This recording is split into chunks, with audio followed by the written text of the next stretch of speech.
adui anapoachilia roho ya tamaa ndani, hii roho ya tamaa ndani inamsukuma katika kufanya uzinzi.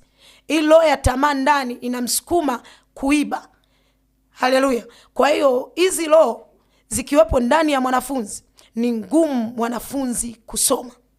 Haleluya. Na changamoto za kiroho zinatatuliwa kiroho. Kwa njia ipi? Kwa njia ya maombi. Kwa nini nasema hivyo? Kwa sababu wengi wanakutana na hizi changamoto, wazazi wengi wanakutana na hizi changamoto kwa wanafunzi. Unakuta anampiga mwanafunzi lakini lile jambo bado linaendelea. Kwa sababu tunavyozungumzia uzinzi ni roho. Hauwezi ukatoka ndani ya mtu kwa kumpiga.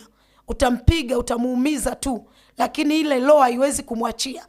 Maana hii roho inamwachia kwa msaada wa Mungu kwa njia ya maombi.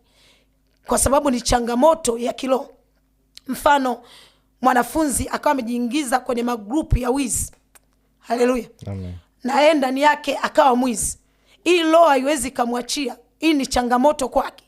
Sasa ili aendelee na masomo na ili afikie ndoto zake, maana yake anahitaji msaada wa kiroho, msaada wa maombi. Kumpiga sio msaada.